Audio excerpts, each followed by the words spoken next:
All right, welcome back to the Unanimous Decision Podcast.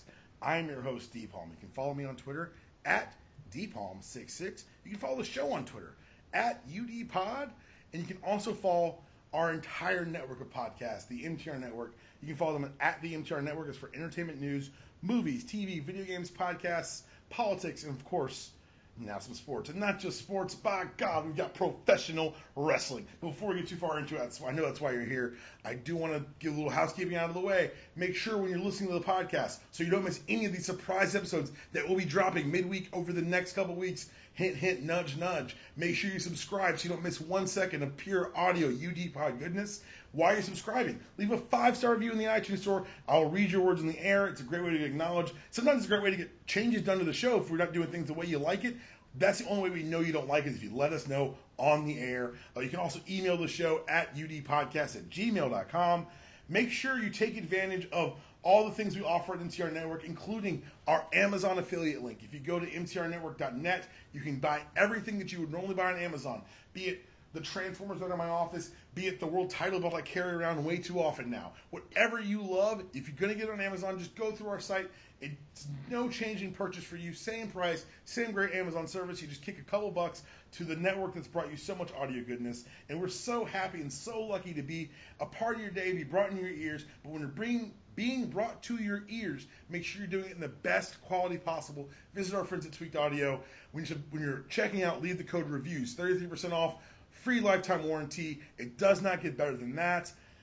I'm getting close to everything I want to talk about, but also, please make sure if you are a black woman and you have a product or an event or something that you want to have a brighter light shined on, email us at blackwomanshoutout@mtrnetwork.com or .net, excuse me, and that's a great way to make sure that we're going to make sure signal abuse everything you do. If it's something that fits in the sports, it'll happen on UD Podcast.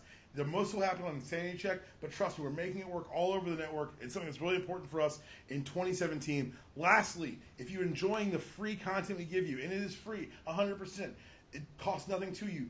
Do me a favor. Think about joining our premium network. We've got a lot more shows that you're missing out on. It's only a very, very, very, very, very small amount a month. And if you subscribe now before March, if we get 200 subscribers, we're going to get Singing Chris. And if you think that Singing Chris is just going to happen once, you're insane, because it may be the outro for every show I do for the rest of the year. Now, all housekeeping's out of the way. We're not here talking traditional sports, if you will, though I would argue that professional wrestling is a true American art form, like comic books and hip-hop, but I digress. I'm not alone today. I've got two great guests who are going to help me hack through the Royal Rumble. First up, we've got Rich from East Coast Cast, the PW Torch Family Show, and BuffaloWins.net. Rich, what's up, man? Not much. Glad to hear it. Glad to have you, man. Make sure you guys follow him on Twitter at r.deuce. I'm also joined by frequent guest of the show, a man who has not invited me anywhere yet. I'm going to keep making fun of you about that. He's the co-host of the morning show on 960 The Ref in Athens. You can follow the show on Twitter at 960 The Ref. He's also one of the Mouths of the South, the Atlanta United podcast from DirtySouthSoccer.com, part of the SB Nation Network. You can follow them on Twitter at MOTS Podcast and at Dirty South Sock. You can follow him on Twitter at Sam J. Franco. What up, Sam? Oh, UDPod, I'm working on something for WrestleMania, so fret not. An invitation is coming your way soon. I've just got to figure out how exactly I'm going to do it and where it's going to happen, but the invitation is forthcoming. Edge of my seat, brother. Edge of my seat. You know I can't wait to do it. Hey, man, you know what? I got to ask before we get too far into it, how much input did you have in the naming the Mounds of the South? It was my idea. That's what I thought. Yeah. I mean, well, my original, idea for, a logo was like a megaphone, like our man Jimmy Hart, used to rock the megaphone. And I had a friend who lived down in Tampa, and he said that Jimmy Hart was basically running Hulk Hogan's restaurant, Hogan's Beach, down there. And I was going to try and get him to, get like Jimmy Hart to do an intro, like, yeah, baby, welcome to the Mouths of the South podcast, something like that. But that didn't end up happening. But that's kind of where it started. I was like, as a wrestling fan, I'm like the Mouths of the South. Get Jimmy Hart, get that megaphone look to kind of be the thing. But we ended up taking it a different direction. But still, that was my inspiration initially. I hear you, brother. Well, Rich, I got to ask you first. Going into what kind of has been an uneven build, not uneven. I think it's been a pretty actually solid build, particularly on the SmackDown side. What, on a scale of 1 to 10, where do you find yourself headed into the 2017 Royal Rumble? Emotionally, excitement levels, where are you? I would probably say 7.5. Okay. Mainly because I'm fired up about the Rumble itself, because I am a Big Four fan. Actually, I guess to be honest, I'm a Big Four plus King of the Ring sympathizer. So I love. Rest in peace, King of the Ring. Yeah, I know. Pour one out. But yeah, when it comes to the Rumble, just the excitement of, especially a year like this where you don't know who really is going to be the guy that wins. Right. It just gets me going. Franco, I gotta ask you too, man. Where does Rumble season find you right now? We're on the Marco meter, 1 to 10. Where are you? Yeah, I mean, obviously, you and I have discussed this before. I'm a Bill Goldberg mark, so yeah, thank you for that. But no, I mean, I'm excited to see him back. I'm excited to see what they end up doing with him. I mean, obviously, he's not going to win. Lesnar's not going to win the Rumble, so it'll be interesting to see what they end up doing to further their storyline. I'm also pretty excited for the Rumble match itself, and we'll get into that, obviously, here in a little bit. But I'm excited for the card. They built a really nice card, and I have some, maybe some theories as to who could be possible surprise entrance into it. I mean, I think 2 of them are kind of obvious, but I also think that the Royal Rumble could set up to be pretty good, although the winner may end up underwhelming us. I hear you. Well, before we get to WWE and the Rumble, which I know is what you're all here for, I'd be remiss if I didn't touch on some of the bigger stories outside the E in the world of professional wrestling, which, by the way, gets smaller every day. Speaking of getting smaller, Pentagon Jr.'s left AAA. He gave a short press conference he posted on Facebook Live. It was on Facebook. It's interesting to me because it's tied to the Lucha Underground deal, which is another complaint that's been coming out. People have been complaining that because of when Lucha Underground shoots, they're unable to make money in the offseason because of some of the contracts. Rich, I got to ask you first, do you think that this is a Pentagon Jr. is a big loss for AAA and for LU? Is this something that could be a precursor to the continued WWE-ification of the world of professional wrestling, as you saw the New Japan heads claiming that they were just doing the territorial buyout again on a larger scale? I think it could, but for them legally, it probably wouldn't be till end of the year where most of those guys would jump, because his brother Phoenix also jumped. Right. One of the issues that kind of messed with Lucha Underground, or AAA really, and then Lucha Underground's really going to be feeling the pain for it. They had the opportunity, and like almost every other wrestling company, they decided to go with the dirty way. Most of those guys wouldn't have left if they hadn't seen after this season the check they were supposed to get versus the check AAA cut them when they took their slice out. So when you do that to your talent, you're asking for them not to be happy. And then when you register all of their names as trademarks, you're asking for them not to be happy. So now he's going to be, Pen de la Sierra Medo or something like that.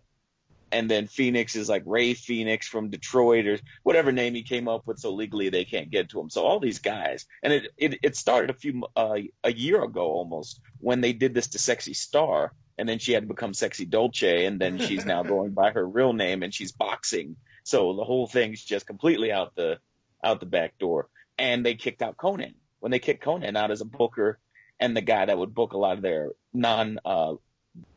in Mexico talent, the Rodan family really just set the stage for screwing their own company. So I'm not surprised, but I don't think Vince is going to go to Mexico, mainly because he doesn't want to deal with the headache of the nebulous towns you'll be playing.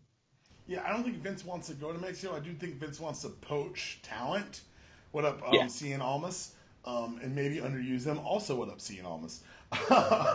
Sam, do you think that this is the another step towards global true WWE domination? Well, it's interesting because I do think that they've been putting out feelers. They just did the UK Championship. I think they want to do something about that, don't you? I forgot to put it in the rundown, but we will discuss. Of course, and they've done that. I think they want to do like a Latin American style. I don't know if that's going to be mostly Mexico or if they also go into South and Central America, where wrestling isn't as popular as it is in Mexico. But I know that seems to be something they would want to do.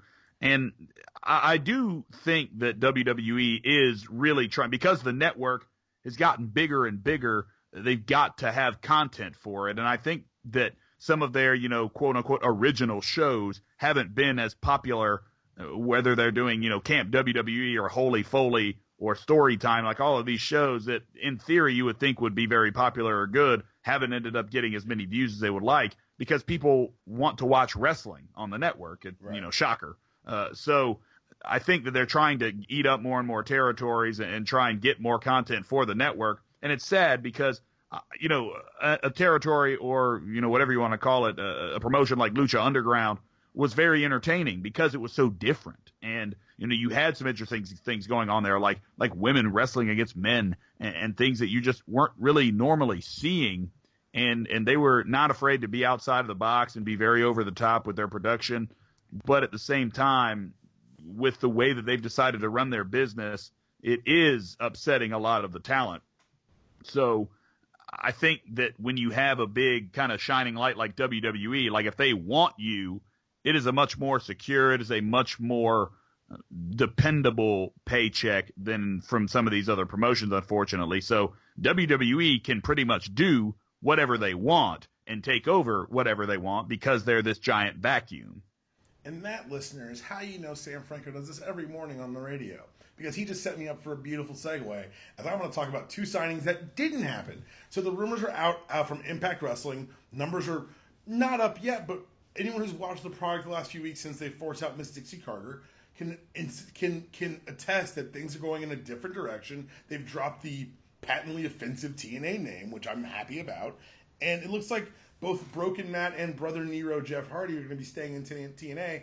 And right before we got on the podcast, a couple hours, broken by Uncle Dave Meltzer, it looks like Kenny Omega's staying in New Japan. So, Sam, you say that, it looks like maybe the WWE can't get everyone they want, huh?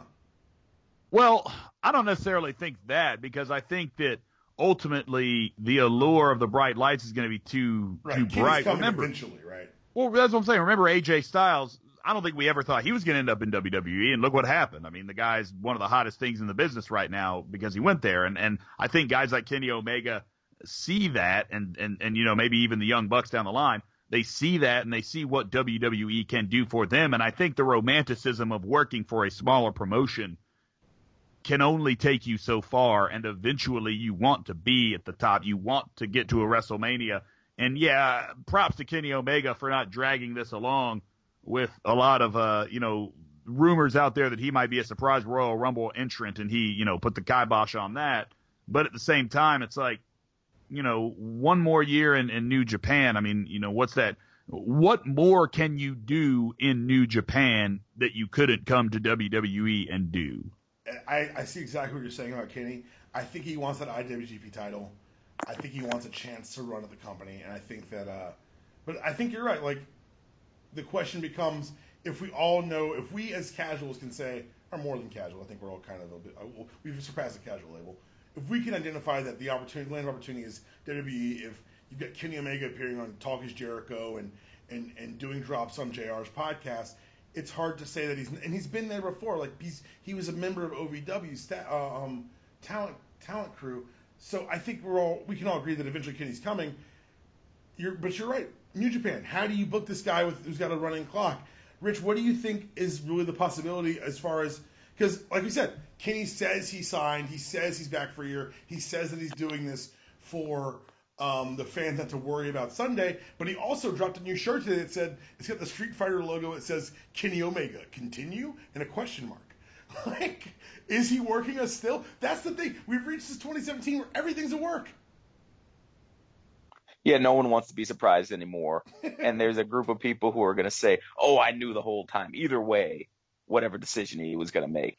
For me, listening to the interview he did with Uncle Dave, I took away two things. One, he is very cognizant of the fact that AJ Styles came to the WWE at age 39, and he's only 33. Right.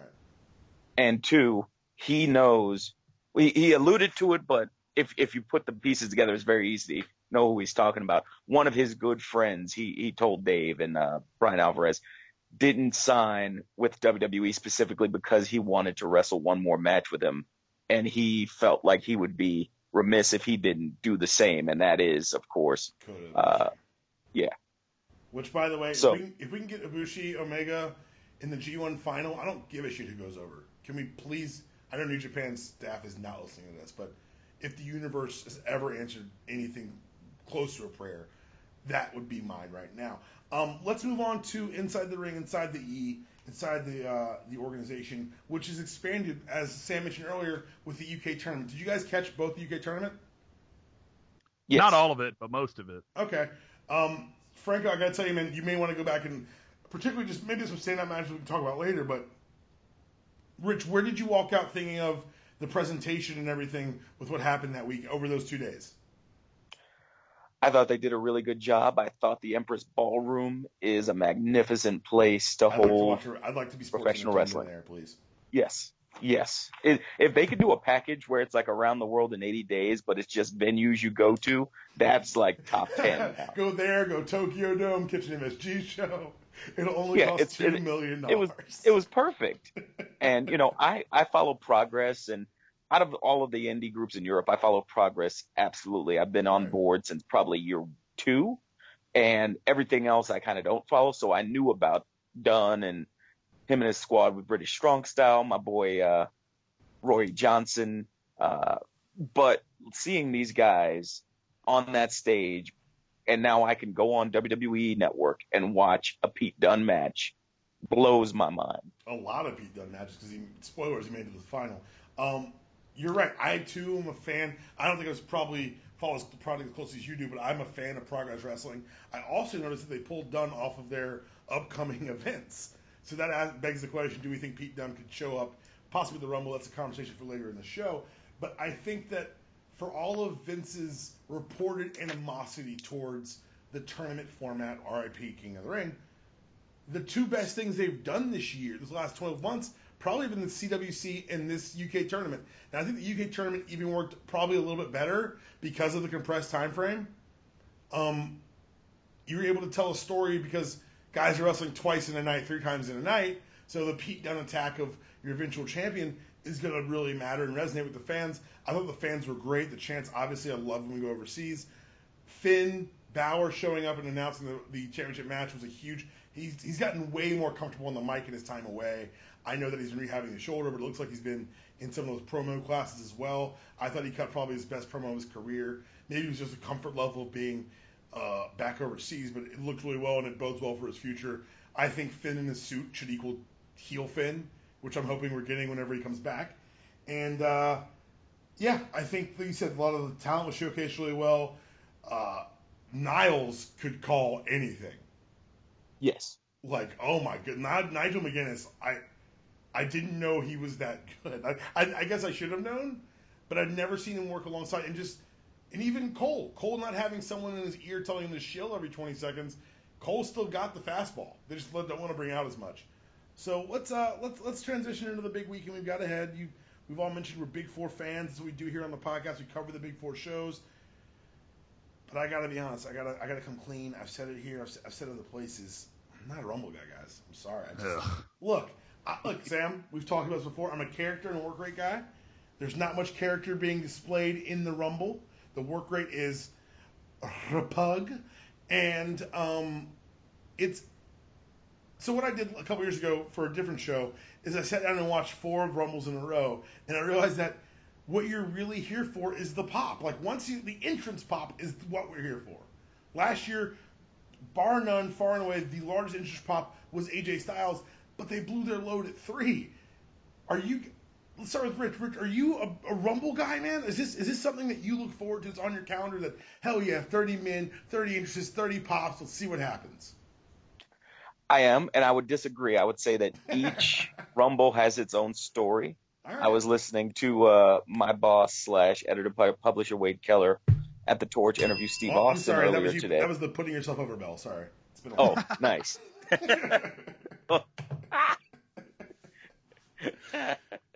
Well, Wade had an interview with Steve today, and he was talking about the fact that in those matches, there's so many stories that you have to have. And Pat Patterson, God bless him, I think he's like 70, 75 or something like that, and he's still booking Rumbles. Don't drag Pat Patterson into this, because you know I won't speak ill of Pat Patterson. Don't drag him into this. Listen, I'm just saying, if Pat Patterson trusts you, I trust you. He's better than young Metro. Franco, man, same question. You made an audible noise when I admitted not to being a Rumble guy just now. Let's dive into that. Because, look, I know you're like me. Like, you and I have talked about matches. Our top 10 wrestlers list probably isn't too far off. Mine's got a bit more sting than yours, I think. But I got to ask, what is the appeal to the Rumble for you? Because I'll admit, Rich is right. The last few years particularly, there's been a premium put on internal storytelling. Last year when Kevin Owens eliminated AJ and yelled at the crowd, that was beautiful. And then Sammy coming out next and eliminating Kevin. Like, there's lots of little tiny stories like that. It's hard for me. There's no larger storyline, or if it's a storyline I don't really care about, like Batista winning the Rumble. Sam, defend the Rumble to me, man. First and foremost, I have to say that when you're talking about the UK tournament there, that belt's the best belt in the company. Oh, right, far and away. Okay, good. I just had to put that out there before I put you in your place here on the Rumble. Oh, my place. Here we go. Yes, Sam. exactly. Because here's the thing. The Royal Rumble is about one thing, or multiple things, but one category. The spots. It's all about individual spots. Because, look, you're going to get whoever wins and goes on to WrestleMania. That's fine. But it's about Kofi Kingston getting caught by the Exotic Express, or using a chair to bounce back to the ring, or landing on his hands and walking, doing a handstand like all the way back to the ring. I mean, it's about those things. It's about Kevin Owens shouting at Sami Zayn, go back to NXT, and then Zayn tossing him over the top rope. It's about, Kevin Owens saying, welcome to WWE to AJ Styles before throwing him out. It's about Kane getting, all these eliminations. It's about every year somebody saying, how is somebody going to eliminate the Big Show? It's, what I mean? It's about all of these spots. He looks great Monday. He did look really good. But I'm just saying, like, the same thing, like Mark Henry comes out. Oh, how's anybody going to eliminate Mark Henry? They always do. Isn't that crazy? Well, of course. But I'm just saying, like, it's all about individual moments and spots, whether it's an AJ Styles coming out, whether it's a Kurt Angle or a Rob Van Dam like we're going to see this year. And yes, those are my predictions for guys that are coming out. But I'm just saying, it's a nostalgia wave. It's just so much wrapped into one that, quite frankly, when it comes down to it, I mean, yes, I do care who wins in a sense, because when Bautista won, it was crap. But most of the time, it's just about the moments. It's about your brain is so scrambled from guys running down, from guys getting eliminated, from R-Truth coming down with a ladder a few years ago, thinking it was a ladder match. That was fun. I mean, it's just individual moments in it that make it exciting. It's not necessarily because it's a great wrestling match. Like, that's not what it's supposed to be. For the record, my reasons for not loving the Rumble were that it's just a series of pops. That's your reason for loving it. I'm just saying that's just a personal preference about pro wrestling. But I do want to point something out before we move on, while I defend myself. Particularly since 2013, I would contest that, particularly these matches, the Royal Rumble match hasn't been the best match on the card. As they've elevated the Big Four and expanded WrestleMania season to stretch back to Survivor Series, you go back to 2013, the match happened, 30-man Royal Rumble. What's the best match on that card? Punk versus The Rock for the championship. Oh, yeah. 2014, a decent enough Rumble, Batista wins it, very big boo. What's the best match on that card? Bray Wyatt, Daniel Bryan. 2015, another Rumble. Roman Reigns getting booed out of the damn building in Philly. What's the best match on that card? Brock, Cena, Rollins. To last year, another good Rumble. AJ Styles, huge pop back in Florida.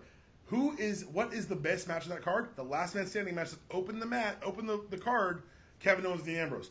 All I'm saying is, because of the quality of match they're putting on the card, it diminishes the Rumble match that closes the show, because how do you follow some of the spots that we see early? That's my main contention with the Rumble. My secondary contention with the Rumble is, because WrestleMania season's been so extended, the Rumble matters less. What do I mean? In 1992, or excuse me, let's go back to 95, when Shawn won the Rumble, that set up Mania. Now, we're going to do some fantasy booking at the end here. Spoilers, that's what we always do. But it feels like this is a speed bump to Mania. It feels like this is part of the course. I see what you guys are saying, the impact of the Rumble, historically it matters. I understand that all intellectually. For me, I would like to see storylines launch out of the Rumble. I like to see something get created from the Rumble, which I hope we get this year, as opposed to it being continuing. A couple years ago, last year, it felt like it was the inevitable rise of Triple H so that we could get Triple H versus Roman. 2 years ago, it felt like the inevitable rise of Roman Reigns. 3 years ago, the inevitable return of Batista, who was literally in his contract negotiations promised a championship match. The year before, it goes back. It just, for me, it's hard to say that the Rumble, watch it now, still matters. Sorry. Well, let me jump in here real quick because I will say this. There is something that you can do, and I don't know if you'll agree with this, but there's something you can do to make the Rumble matter more, and it's a little harder in the brand split era because there's 2 belts. But if you took away that whole WrestleMania thing and made it for the title every year, then that gives you a way, if you don't like the direction of where you're going, you can bring in an entirely new champion and maybe swing some other storyline for WrestleMania. 100%. It becomes a chance for a hard reset. I agree with that. I think that would actually raise some of the stakes and maybe solve some of my problems with it. But we'll see. Again, this is the time of year where I become the curmudgeon who doesn't like things, and everyone looks at me like I've got 3 heads, and I have to defend myself. But before I defend myself, I want to get into the whole weekend. And when I say the whole weekend, and when I talk Big Four, I'm talking NXT. A couple weeks ago, I had the opportunity to go to NXT Nashville. The main event was Samoa Joe, Bobby Roode versus Roddy Strong and Shinsuke Nakamura. And I have to tell you people, if you have a chance to go see Nakamura in a small venue, you do that. You do that. Rich, I got to ask you, the NXT as a brand, it's kind of evolved from developmental into a true touring brand. They're doing international tours now. But with the departure of Finn, departure of a lot of the guys who left American Alpha, Enzo and Cass with the brand split or sooner, Bayley, do you think that this has been a successful transitional phase for the brand? I think it's a work in progress. Okay. And I talked about this with my buddy Travis last night when we were thinking about the idea of one of Travis's biggest issues, not issues, but one of the biggest things he's noted with NXT, and it's kind of blown my mind. Vince is very good, and I think he's passed that down even to Triple H and now to the guys at Full Sail, with the idea of being on TV is as important as having a character.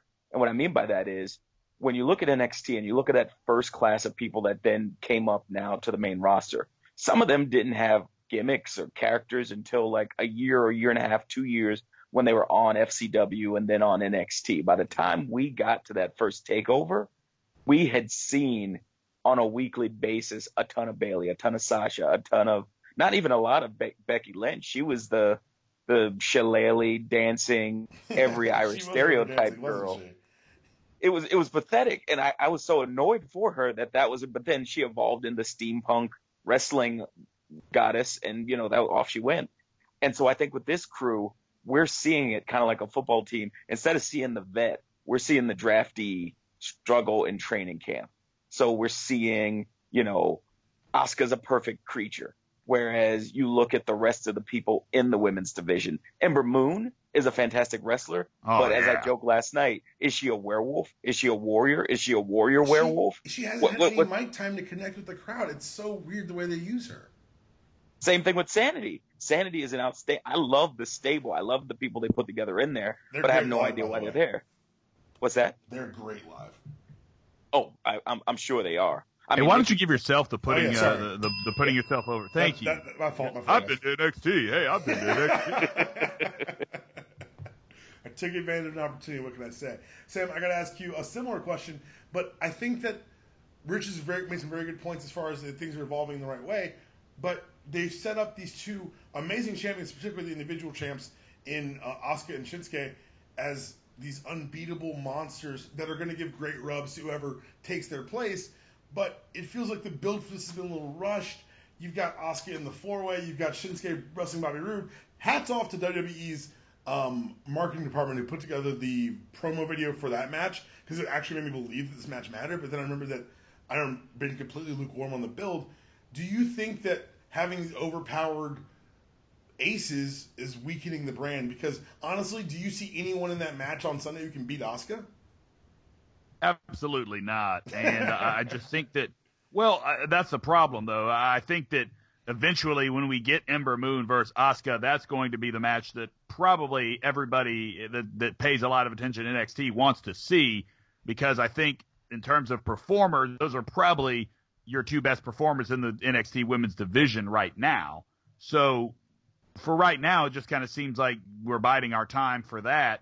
And, you know, in terms of the men's side with Shinsuke and Bobby Roode, you know, I love Shinsuke Nakamura. I'd love to see him brought up to the main roster, maybe even make a surprise appearance here in the Royal Rumble. But I don't think that's going to happen.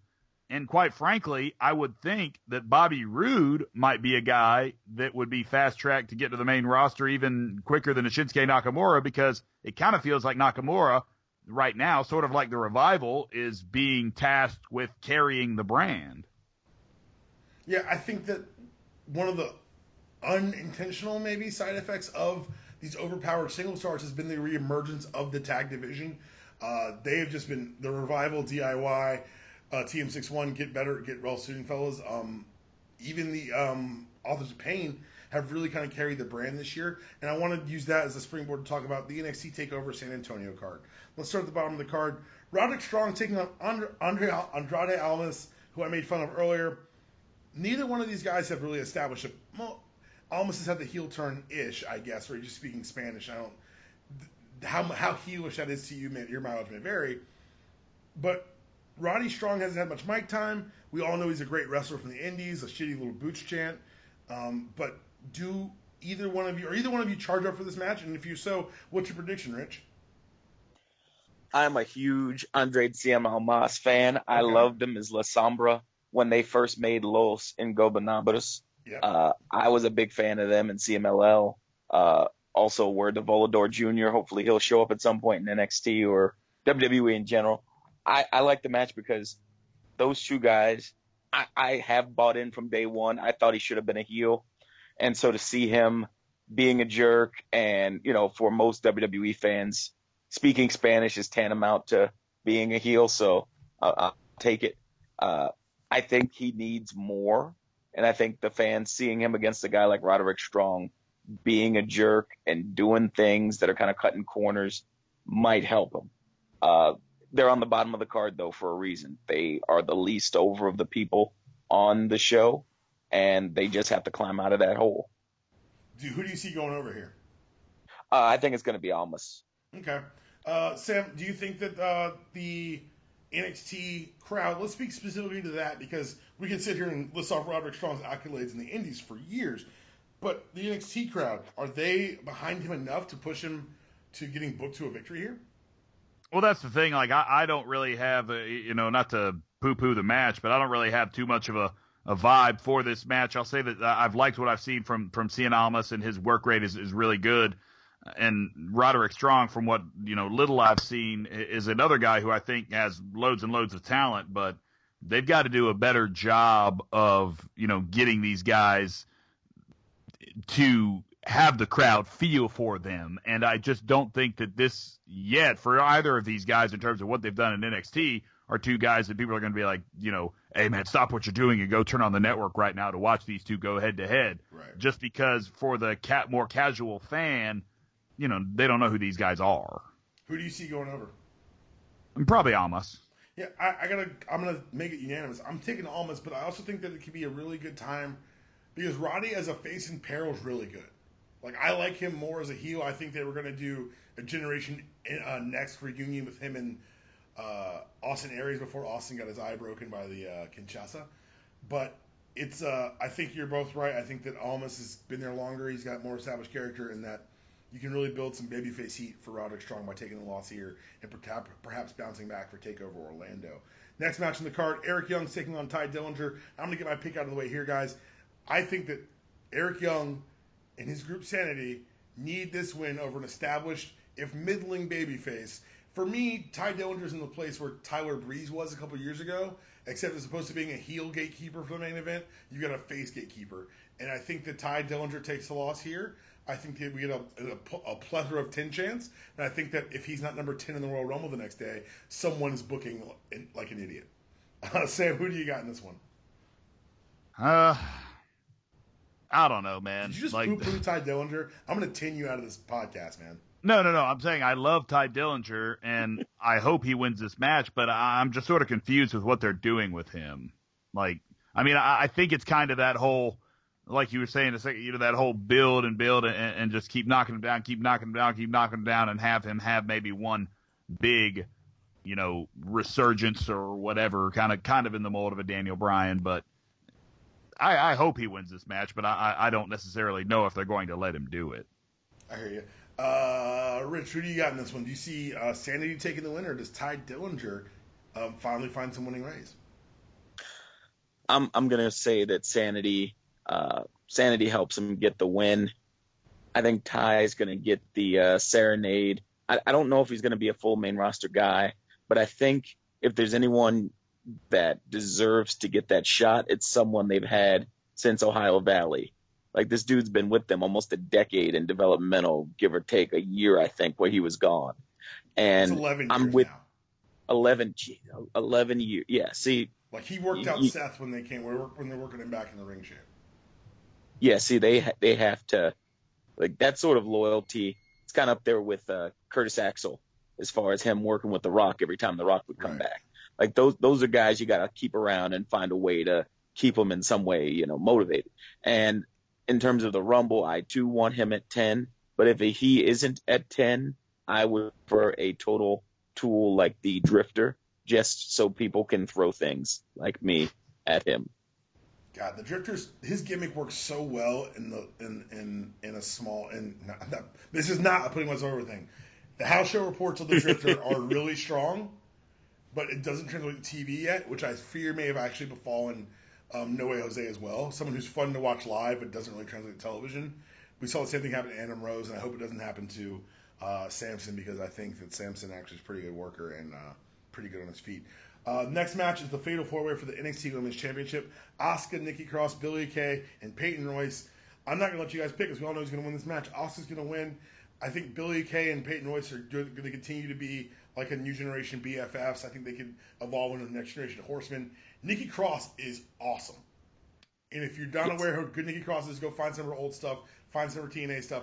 She's really good at wrestling, and I think that with the babyface champion in Asuka, they need a good foil before they eventually go baby versus baby with Ember. I think if you get a short program with Nikki Cross out of this, it's all worth it. Any disagreement? I'm going to be the weirdo. I told this to my buddy yesterday, but I'll tell you guys here today. I think the South Pacific Power duo are going to figure a way to finagle their way to outlaw rule the women's title and screw Asuka out of it without having ever. I thought that too, but you think back to the last time they did a Fatal 4-Way for the title, it was that Becky-Sasha alliance that fell apart mid-match. And I think if you go back to that well with booking, your way could work and make it kind of like, and have Asuka maybe beat them in a handicap match later for her title back. But then again, we're just creating more of the problem of making Asuka an invincible machine.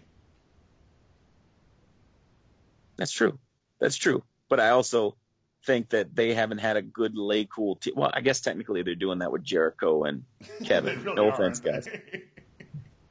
Oh, man. The penultimate match is probably the match of the card, just because I'm going to go ahead and just do this now. This was a match I saw live. DIY, the champions, are taking on the Authors of Pain, who are still green, but man, if anyone's going to carry you through a title match, Gargano and Ciampa are the ones to do it. Franco, who do you got in this match, man?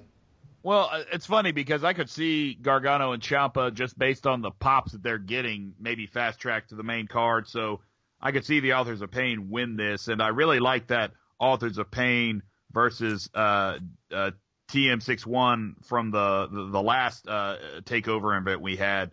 I thought that was a really good match, and I think that, the Authors of Pain, like you said, they're still pretty green, but they do have that look, and I think they win this match. I think the Authors of Pain go. Yeah, it's just because Vince McMahon. I know he's not booking NXT, but they need probably a run with belts before they get pulled up. So I could see either one of these two teams, now that I think about it, kind of getting that fast track, because look, the Authors of Pain, that is right up Vince McMahon's alley. Yeah, I think you're right as far as the look goes, especially if you're going to give him Paul Ellering. You're pretty much saying these guys are the future. I think it's tough because, one, with the injury to TM61 and then being out for, I think it's 7 to 9 months for Nick Young's leg, it's the division's going to get a lot thinner, so I think you're going to see fewer tag call-ups. But You're right. If you wanted to see someone run roughshod, if you wanted to rebuild that underdog story for DIY, there's not a much better opponent to do it against than the Authors of Pain. Rich, who do you have winning this match? I'm going with DIY. I think the Authors of Pain are gonna put themselves in a position where it's what's the right word? It's not necessarily going to be a happy accident, but almost like a Deus Ex Machina situation where Occam or Razor run into each other and then they hit them with their move. I see this as a situation where the tag division needs to keep some people for a little bit. I know the top guys are in the class that's scheduled to go up whenever they're ready. They're in that class. Class. Yeah, so I'm assuming that they're going to be in here just long enough to kind of do their goodbye tour. But I really think that it's going to have to be Gargano and Ciampa's division until the Authors of Pain are ready for Vince to have his way with them Braun Strowman style post-Mania. So you're saying anything that can go wrong will go wrong for Occam and Razor? Oh, see, boo that joke. Our main event of the night in NXT Takeover San Antonio, Shinsuke Nakamura, the King of Strong Style versus the glorious one, Bobby Roode. I, for one, think the winner is going to be the viewer because Bobby Roode's entrance is going to be major. Rich, who do you have going over here? I'm going to go with, because I don't think that they're going to waste time with it, I think it's going to be the glorious one winning. Really? Yeah. Wow. Okay. So does that mean we see Shinsuke the next night? I think it's going to be... We will get to surprises predictions soon. Come on, man. I want to hear it now. Don't rush the pod, please. Sam, same question. Who goes over, King of Strong Style or the glorious one?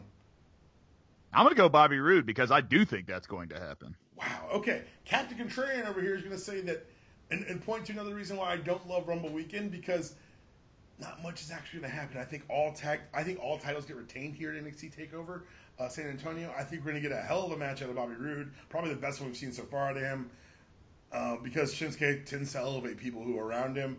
I think it's going to be a hard-hitting affair. I hope everyone's right. I hope Bobby goes over and we get but the question then becomes, are you going to run Cassius? Oh no, because that's what, let's just say it right now.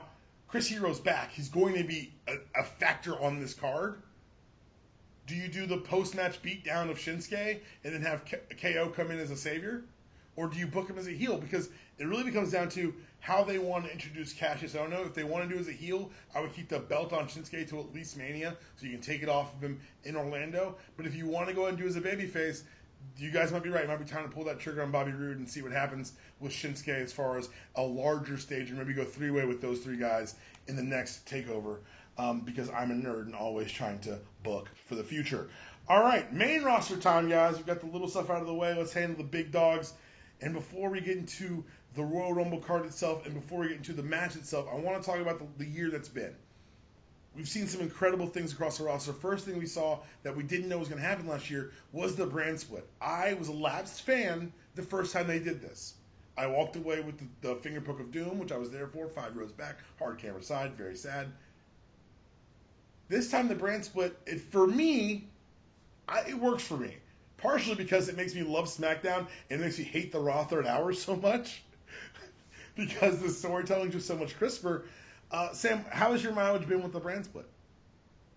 Yeah, I don't know. I mean, I've always, even going back to the other ones, I've always had mixed emotions about it just because I do think right now that WWE is very deep in terms of their talent, and you would like to have somewhere that that all the talent can be showcased. But at the same time, I do think that the differences in the shows are very apparent, and I like intermingling a little more. And it's tough though, because like I said, you want to see more different kind of matches because the problem with the brand split is you're getting the same stuff over and over and over again. But at the same time, if you don't have the brand split because you have all of this talent, then people are going to get buried. So I like it and I don't like it, I guess, is the cop-out answer for I hear you. For me, the repetitiveness almost works because they're not just doing it to do it. It feels like each time we got, let's just, for example, Dolph Miz, each time the stakes got higher, the story got better told. They're able to slow burn things like the Wyatt story. Like, you got to realize that They've been telling that subtle breakup story for the Wyatt family since August. It really lets them stretch out the storytelling. And I, for one, the repetitiveness that you made a very good point about doesn't seem to be weighing on me. Rich, how's your experience with the brand split been?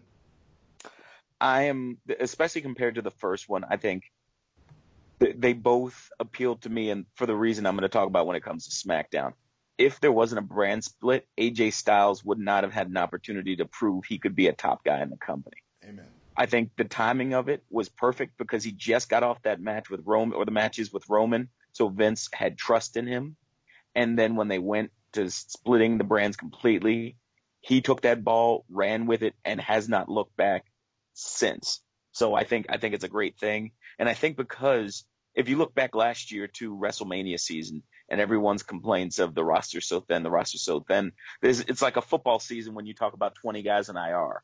This year, you don't have those injuries, and we take for granted the fact that we do have that repetitiveness on two different shows as opposed to the same three guys fighting on two different shows. I mean, that's all really good points. It's been a crazy year. We've got two brand splits. We've got Kevin Owens, the former Kevin Steen, taking a top title on Raw. And, Rich, are they wasting him? Because I think they're wasting him. I think he's the one who's caught in the wash. And I know Palm's not going to be the biggest fan of this, and I think it's because Vince McMahon is a one-track mind type of guy. God bless him. And right now his track is Roman Reigns, and this is year 3 of the Roman Reigns is going to learn maybe kind of definitely this time. Okay, perhaps. And so because of that, other people are always going to be secondary to it. Seth Rollins has to turn or return based on, is this going to affect Roman? I'm okay with babyface Rollins. I want to go on record saying that.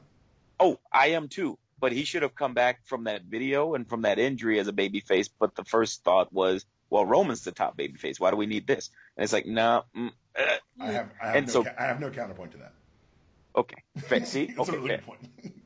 So when it comes to Kevin, I think the big thing with him is he has to, and I think the best thing about him, again, just like with AJ, he's in a situation where he should be a more serious heel. He should be the psychopath he was at Ring of Honor. But because it's PG, he can't do that.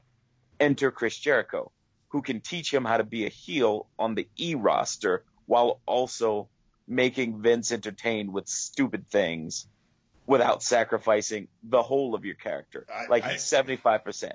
I agree with you there. Go ahead. Oh, go ahead.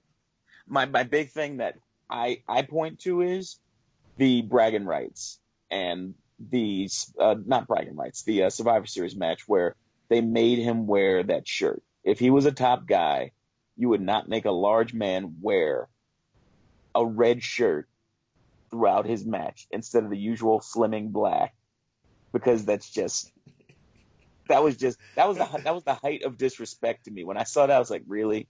You're going to do that to Kevin like that? It's a pretty decent point to make about your longest reigning ever Universal Champion. I do want to say this, that you and I and probably Sam are more quote-unquote serious wrestling fans, so seeing Kevin Owens portrayed in this manner isn't really, we say it's wasted, and I presented the question. I wrote the damn question. I asked you. But I do think that as we talk about it, we need to remind ourselves that this is a variety show, and there are places for everything, and they've been able to give us flashes of the psychopath Kevin scene. Like, him putting Roman through that table to end Raw a couple weeks ago with no commentary behind it, fire. Yes. Closing to a show. Absolute fire. Made me believe in the character again. And I think that you're right, that while they have been playing up some of the comedic edge, I think it's I'll defend the use with Kevin, if only because, 1, we were in the down season, and 2, it was showing us a side of him that hasn't been exposed on WWE television yet. To this point, he's been the prize fighter in NXT. He's been the first guy to beat up John Cena, to show up on night 1 and do that. But now we're showing kind of the versatility. If that extends his run and his viability within the company, I'm willing to sacrifice a couple months of him as Jericho's best friend and the list of Jericho, which might be the most over thing in professional wrestling that's not actually broken or deleted. We're going to change course a little bit, go to the women's division. Sam Franco, Charlotte Flair might be the greatest heel on the planet. I don't know what to do about it. Yeah, she has the ability to just make, and look, there are times when I think probably all of us have this, when you're watching wrestling and you have to remember that, it is what it is. This isn't real. It's a work now. Don't work yourself into a shoot, Mark. Well, that's what I'm saying. Like, you look at Charlotte and you're like, how could you do, like, they're so stupid. What are they doing? And then you're like, wait a minute. This is building. You got to calm down. This is building to Bayley beating her at WrestleMania. Like, just settle down. And she has been really brilliant at that. I mean, she really does a great job of getting under your skin and really just setting herself up to be hated. And she's been fantastic. Obviously, her work in the ring is phenomenal. And she really is kind of the evolution. And she talks about it. She's genetically predisposed for this, and she's the evolution of the business in terms of the women's side of things. So she's been brilliant. She's truly your father's daughter. She's a lights out heel. I'm really glad that we all can agree that she can't be a babyface. She just can't do it. She's just not. Well, it's like Kevin Owens. I don't think you can ever make Kevin Owens a babyface. You can make him like a Stone Cold type babyface, but you never turn him pure white meat baby. Just wouldn't work. Right. And I think that the most shocking thing about Charlotte is that I was at Raw in, July when it was here last? Yeah, put yourself over. Oh, come on. That wasn't even putting myself over. That was a fact. I was at Raw, and you were there too, Franco. They opened. Yeah, Raw, but I didn't mention. they opened that Raw with Sasha and Charlotte, and then Enzo and Enzo and, was it Rusev maybe? It was like, Sasha, how you doing? Yeah, exactly. But you saw kind of her growth on the mic, because now they'll trust her to carry a segment. They'll give her the mic. Yeah, they will. Go out there, tell us a story, carry this segment. And I think that growth, more than anything, kind of was what elevated her for me, because she comes on television alone holding a microphone. First of all, what happened to Dana Brooke? Anyway, she comes on television alone holding a microphone. I don't cringe. I cringe when Sasha's alone with a microphone. I don't cringe when Charlotte is. Yeah, but she's gotten a lot better, because it was bad at first. When they first called her up, it's gotten. You did not want her on the mic. They've really brought her along well, and this is also further proof that people say, oh, so-and-so's in NXT because it's developmental. You can develop on the road. You can develop on the stage. It doesn't kill you as a character as long as you're committed to it. And hats off to Ashley Flair, a.k.a. Charlotte, who's put in the work. I want to go to both you guys. Oh, actually, before I do that, also, we're not going to talk about this because I don't think it's a good discussion point, but I do want to mention the return of Mickie James on SmackDown Live is a huge deal. People are going to downplay it and say why. Even me, on some level, say, what's the big deal? I wasn't here for her era, but it was pointed out to me very astutely that historically we bring back old legends like a Ricky Steamboat in, I think, 2008. You bring back guys who do a short run or a couple matches, Mick Foley consistently, but you never saw women come back. Once you left the company, you were gone. She's left. She had kids. She's married. And she made the decision to come back. She's in great shape. She had an amazing match with Asuka at Toronto. And the ability to go back on the road and their willingness to bring her back hopefully can open the door for some of those Magic Legend matches. Like, if I get Trish versus Charlotte at some point, let's do it. Let's go print the money. Let's go print money right now, please. I want to talk to you guys one last thing before we get to the Royal Rumble.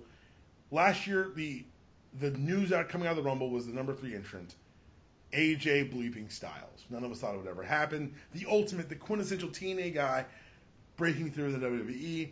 He's had a hell of a 365 days. Currently, I want to read the stats, everyone. I know you guys have more stats for me. As of January 24th, he held the title for 135 days. The day when the Rumble kicks off, he'll have held the title for 140, surpassing Edge's 4 reigns for the same WWE title. He's already surpassed Eddie Guerrero's single reign of 133 days, Roman Reigns' 3 reigns of a combined 118, Ric Flair's 2 reigns also of a combined 118, Chris Jericho's 1 reign WWE title of 98 days. The Big Show had 2 reigns of 78 days, Bryan 3 reigns, 65 days, and Mick Foley 47 days over 3 reigns. Rich, I'll go to you first. Is this the best 12-month period for, and you got to call him a WWE rookie because that's what he is, rookie season, if you will? Well, the first ones that came to my mind were either Kurt Angle or The Undertaker, so I would have to say so. I mean, to have the guy start out in the Rumble, end up WWE champion, and just light a fire through everyone, including beating beat up John Cena. And, he has that under his belt. Very few guys have this trust. And for it to be a 5'10" dude from Georgia with a twang that Vince McMahon before this I never thought would even put in that spot is just, I hate using phenomenal. I applaud you for it. It truly is, like you said, phenomenal. P1, if you will. It's interesting because even if you look at just the way his run started, and we were all a little specious on how he would catch on with Vince, but he earned enough trust in 2 months to be given a solo match at Mania last year versus Jericho. You look at some of the more established guys on the roster who are there right now. Kevin Owens was in a ladder match at Mania last year. He was not in a schmoz finish. He was in a clean one-on-one contest at Mania, at the largest Mania of all time. That's a lot of early trust. Sam, is this the best 12-month opening for any superstar I've ever seen? I would bring in, maybe a Lesnar as well into this conversation. And Undertaker and Angle obviously had great runs in their first years. Bill Goldberg as well as one because of the way he was put over. But I will say this. I really, really, really love what this guy does in the ring. He is incredible. Just everything he does, the quintessential Georgia Bulldog, as Mauro Ranallo likes to say all the time. But the one gripe I have with it all, and I know that they had to do this because it is what it is, the company in terms of the roster they have, I think he works better as a face. That's just me personally. I do too, but I agree with you in a bubble because I watched early AJ at TNA.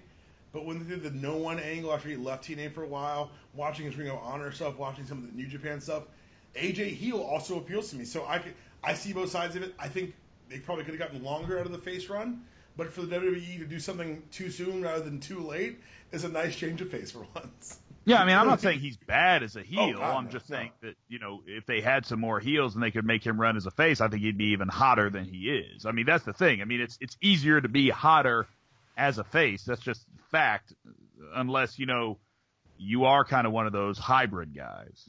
100%. I think you're 100% right. It's been a great year for him. I'm glad you brought up Brock Lesnar. I was looking through Brock Lesnar's first year. He won the undisputed title from The Rock at SummerSlam, effectively turning The Rock heel during that match because the crowd turned on him because they loved the Young Bucks so much. This is a Brock Lesnar in his first year, decimated the Hardy Boys upon his first appearance, which is still one of the coolest clips of all time. And I forgot that in his first year, that's the year he bear hugged Hulk Hogan in submission with the Crimson Mask. Yeah, he murdered him. That was on SmackDown. It was on a SmackDown. Yeah, he did a throwaway SmackDown. I don't know. I think that this is probably the best, particularly work rate. Like AJ Styles, and I don't think it's controversial. He's the best professional wrestler in the world, and what he's brought to the show and the way he's developed on the mic with the WWE training and just the reps he's getting as the top guy on SmackDown, it's going to be invaluable because I think, Sam, you're right. The face term is going to come. And when it does, money will be pouring from the sky in Old Titan Tower. And I don't think it's controversial to say that he's the best professional wrestler in the world. I think that's just downright fact. From everything you want him to do, he brings it character work. He did comedy stuff in the fall with Ellsworth. He is that nasty heel. And then you look at things that he does in the ring.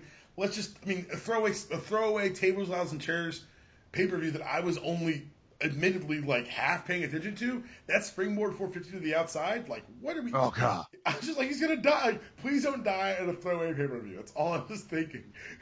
Well, for him, I think the fear is gone because when I saw that spot, the first thing I thought of was I saw this 6 years ago on a TNA pay-per-view in Tennessee somewhere where there were 8 people, and he did it perfectly. Yeah, but he wasn't 39. Right. Well, I mean, DDP Yoga Man changes life. I've been preached to 3 times today about DDP Yoga, and Paige was in the restaurant I was just in. This is all very strange. All right, let's talk about the main. Oh, by the way, let's talk about the main card now. We've got. This is why I'm mad about the Big Four. The Royal Rumble coverage starts on Sunday at 5 bleeping p.m. Eastern. Oh yeah. Well, so you can't blame the Rumble for that. That is Vince getting a little greedy. Back in the day, you would just have 3 matches in the Rumble. You didn't need 7 matches and the Rumble. I don't know what to do. I'm having people over on Sunday. Don't show up if you live in Atlanta. You don't know where I live anyway. People listening on the podcast. But like they're like, oh, you're gonna start at 5 again. We're gonna rerun the NXT show at 5, and we'll see if I feel like watching if I feel like watching Club versus the Cesaro Sheamus highlights. Let's do the pre-show really quickly. Sasha Banks versus Nia Jax. I think Nia goes over. I think you've got to build her to the Brock Lesnar of the women's division. What say you guys? What say you, Rich? I think with Sasha's knee, they could set up built a in very good good babyface story for her. She doesn't work as a babyface, in my opinion. She's a much more effective heel, but going sympathetic's a good way to get babyface heat. Sam, who do you have going over here? It's unfortunate that I really don't care what happens in this match, and that's kind of what they've done to Sasha Banks, which makes me very mad. But yeah, I mean, I definitely think that Nia is going to go over, and I think that this will ultimately end in a Sasha Banks heel turn, which will get things back going the right way. But for now, I mean, yeah, it's just I feel nothing about this match. That's fair.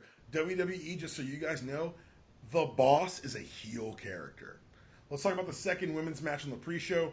Becky Lynch, Nikki Bella, Naomi taking on Alexa Bliss, Natalya, and Mickie James. There's a reason why I think this might be my most interesting match on the card, and we'll get to it in a second. Sam, do you have a winner here? The faces or heel team going over? Yeah, the heels go over. All right, that was quick and concise. Well, no, I mean, I just think that when you have Mickie James coming in, and I think that if you have the heels go over, then all three kind of individual rivalries can kick back up for the faces to, go over in bigger spots. I hear you. Rich, who do you got in this one?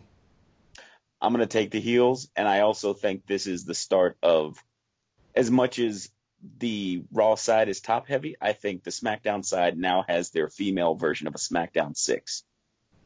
And that's why I'm so excited about this. I think you guys are both right. I think the heels go over, but I think this leads to the first ever women's Elimination Chamber match.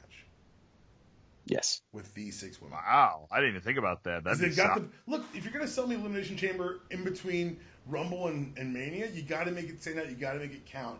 And there's no better way to do it than by making a little history. Yeah.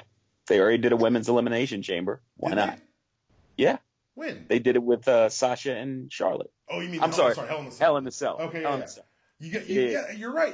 What happened was they let Raw make that history. Let's make some SmackDown history. Put the 6 ladies in the Elimination Chamber, the most dangerous structure the WWE has since they forgot about the 3 stages of deathmatch. The last pre-show match is Cesaro and Sheamus, who still don't have a tag team name, which bugs the hell out of me. The champions taking on the Club, Luke Gallows, Carl Anderson. They're taking on each other with 2 referees assigned to the match, as the WWE continues to bury their referees by saying that one can't get the job done. Rich, who do you see going over here? I'm going to say the Good Brothers get it done so they can celebrate with AJ. I genuinely hope you're right. Sam, who do you have going over? I finally, because of the way that they booked that finish where you thought that they won on Raw, but then it got taken away from them, I think the Club or, Gallows, whatever you want to call them, I think they win too. And I think it's really interesting what you just pointed out. I was going to bring that up.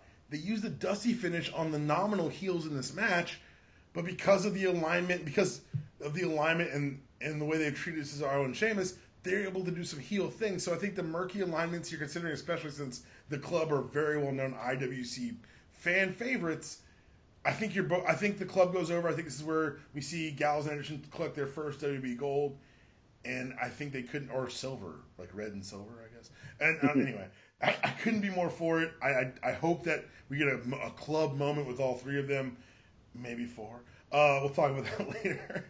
But let's go to the main card now. Undercard for the Royal Rumble, Rich Swann taking on the king of the cruiserweights, Neville, bringing his crown, loving heel Neville. If you have elfin ears, people listening, grow a beard. It helps. Rich, do you think that Neville is crowned on this weekend?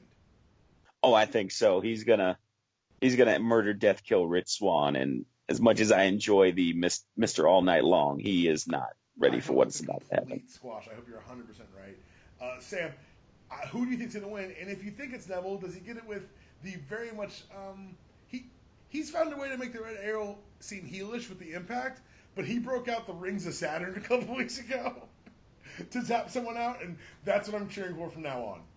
You just ruined my surprise. I was going to say that he wins it Sorry. with the Rings of Saturn, the king of the cruiserweights who wins it with the Rings of Saturn. Are we crowning our king this weekend, Sam? Sure. I think heel champions are more fun anyway. Let's crown him. Though if you look at the roster right now, if you look at this card in particular, that would if the rest of the titles hold, it would be Kevin heel, AJ heel, Charlotte heel, Club, Tweener, Jace, Neville heel. Let's go to the next match. I think Neville goes over. I think he gets it with the Rings of Saturn, and I think he doesn't break the hold. I think that they're going to have someone run in and start the next feud. But hopefully Cedric, because they get him out of that ridiculous no-endar deal.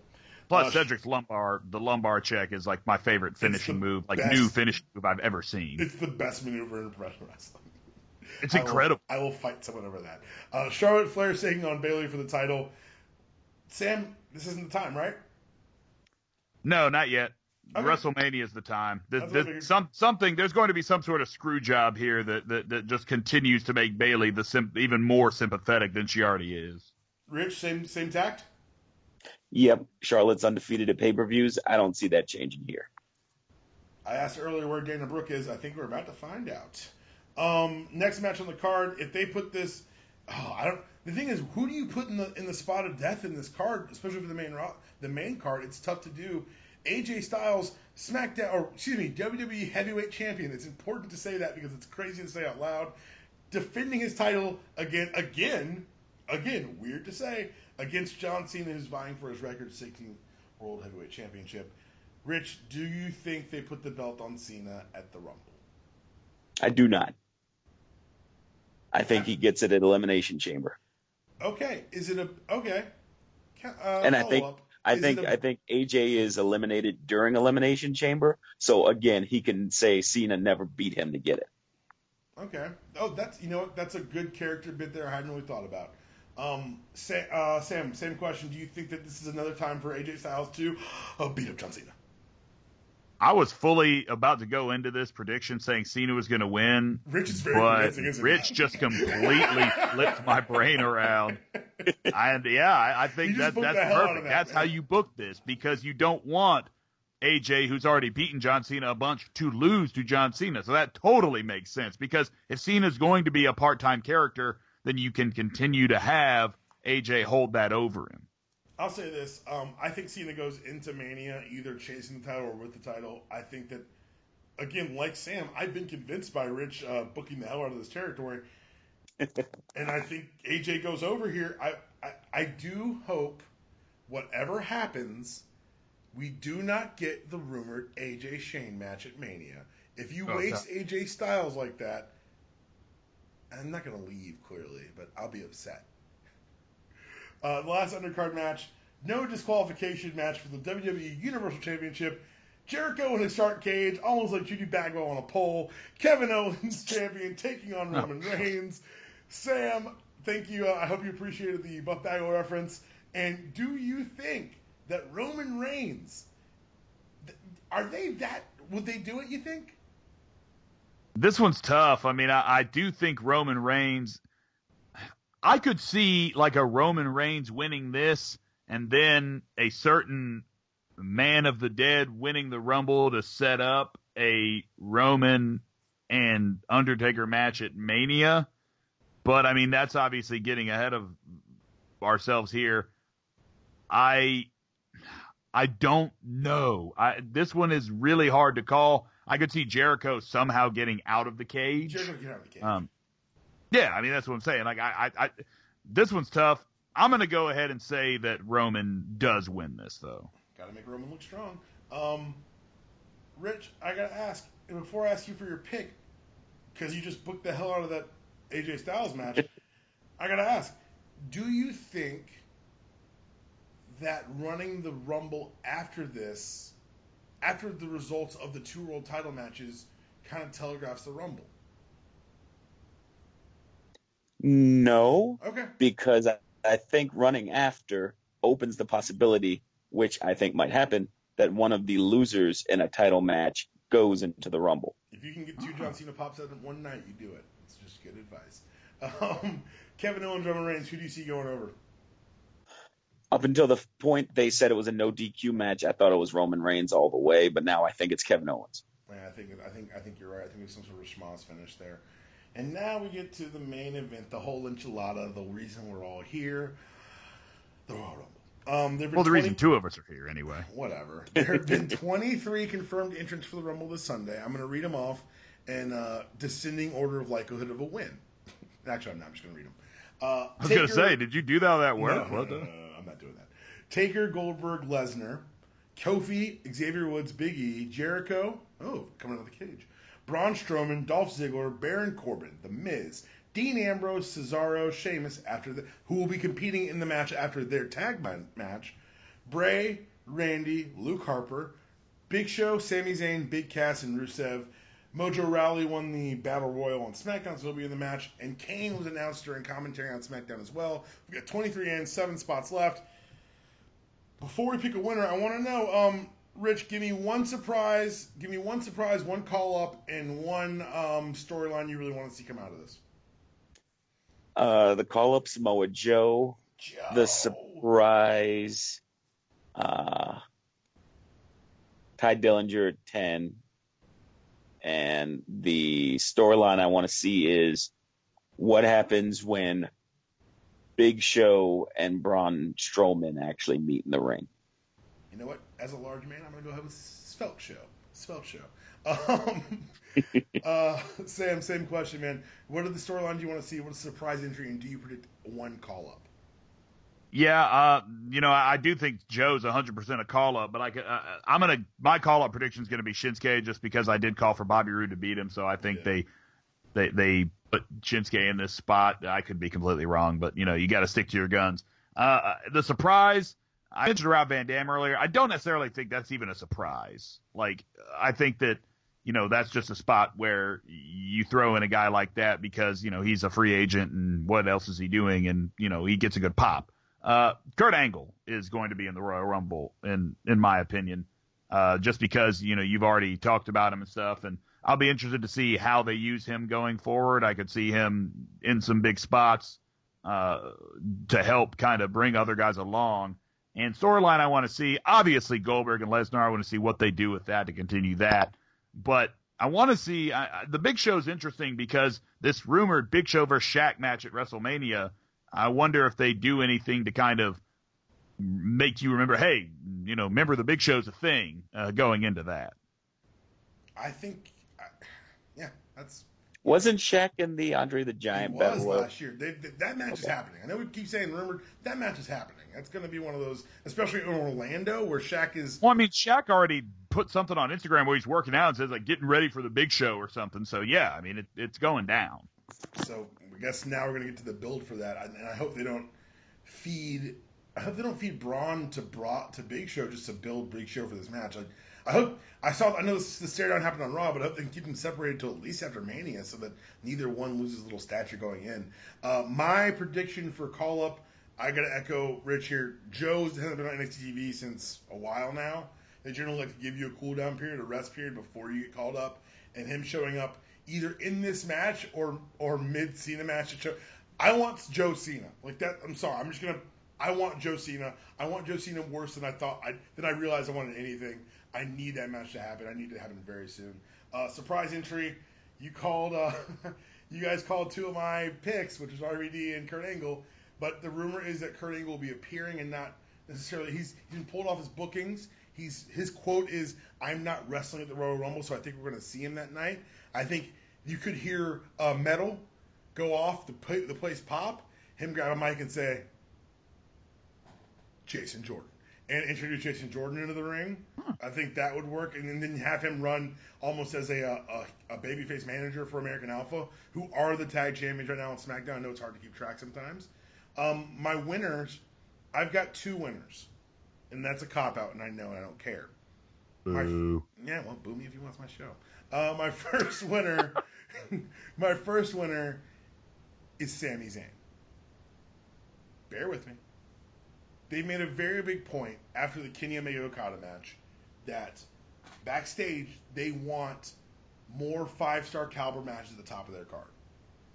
Sami's gotten, I think he's got the most 4.5 to 5-star matches I think he has the most 4-star matches in 2016 in WWE from Shinsuke with the Kevin Owens stuff, the ladder matches. I think that I have to go check exactly, but I think he's carried the most 4- and 5-star matches. And I think that's just the same way I call Seth Rollins WWE approved CM Punk. Because he's more durable and he does what they want. Sami Zayn's the WWE approved Daniel Bryan.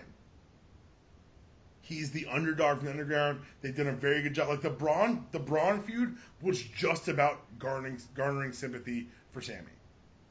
He barely got in the Rumble by beating Seth Rollins.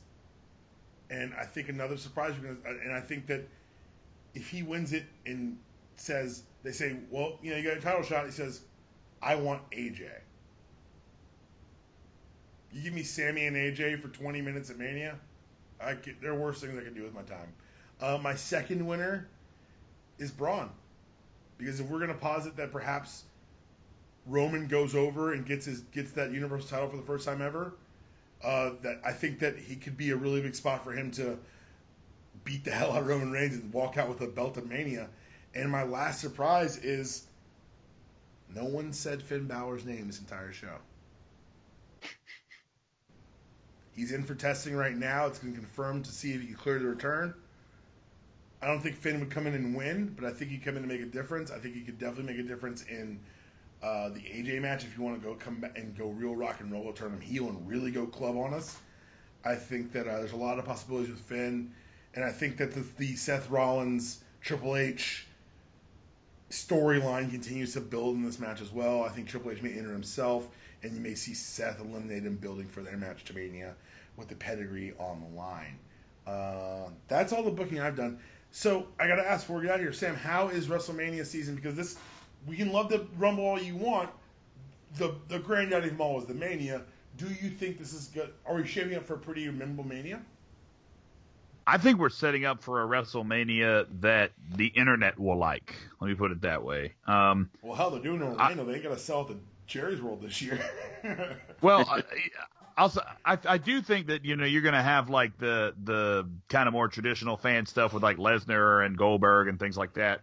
But I also think that you're going to have a pro wrestling fan friendly WrestleMania, if you know what I mean there. Like you'll get maybe a Kevin Owens versus Chris Jericho and some of these matches that I think are approved. I think it's going to be a very split down the middle WrestleMania in terms of the groups they're trying to appease with it.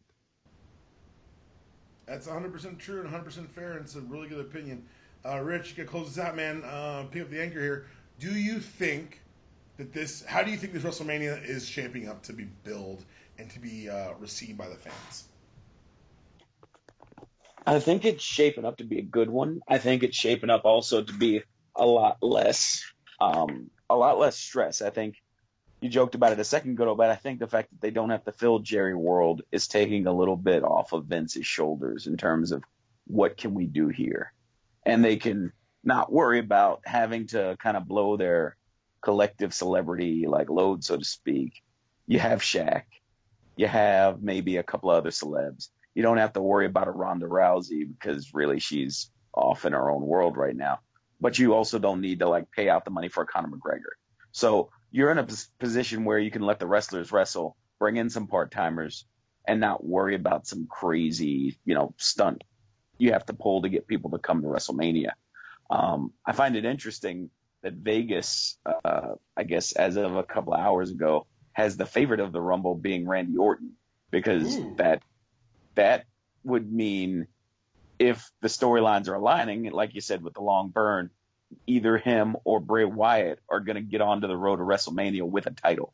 So that alone is keeping me intrigued. And since you should get the bell ready, I'll be in Orlando for most of the pre-WrestleMania stuff, and I'll be there till Tuesday so I can go to Raw or WrestleMania, but I'm not quite sure if I'm just going to watch it in my hotel room after I go to the Hall of Fame to see Kurt get inducted. Yeah, that's a double one. I'm sorry. That was a lot of putting them over, man. I'm only a drive away. And the thing is, and I got family on there, so I can find a place to stay. It just seems like for me, it's almost too good to be true, particularly how involved I've gotten into wrestling now. There's going to be ROH running a show, Lucha's going to run a show, Evolve's going to run a show, NXT's going to run a show. Even if I don't make it to Mania, if you don't make it to the main, to the Amway Center, there's enough it's pro wrestling mecca for a weekend, and it's hard to say no to it. So, talk offline if I decide to make that trip down there. Thanks to you guys for coming on. It really means a lot. I'm really glad we were able to do this heading into Rumble, excuse me. Sam, will you tell everyone where to find you, man? Yeah, of course. At Sam J. Franco on Twitter. Also at MOTS Podcast for the Mouths of the South podcast covering Atlanta United for DirtySouthSoccer.com, which on Twitter is at DirtySouthSOC. Also follow at 960 The Ref for all things, Falcons, Braves, Hawks, Dogs, all that good jazz. Rich, how about you, man? Where can the people find you? Easy. It'd be at r.deuce, at rdotdeuce. And if you're a Bills fan, and God bless you, you could also follow my Bills page at Buffalo Wins, like wings without the G there.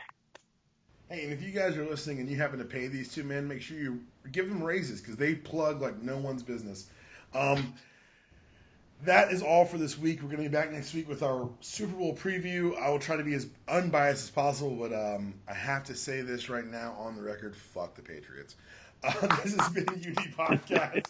You can find us on iTunes. When you subscribe to the iTunes store, leave a 5-star review, get your words heard on air. Email the show at udpodcast@gmail.com. Support the entire MTR network by going to mtrnetwork.net and purchasing things through our Amazon affiliate link or utilizing our wonderful sponsors like Tweaked Audio, 30% off all earphones, headphones, whatever you want to call them, earbuds, with 100% lifetime warranty. Make sure you use the code REVIEWS on the checkout.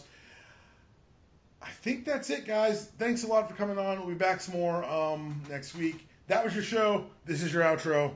Stay mage.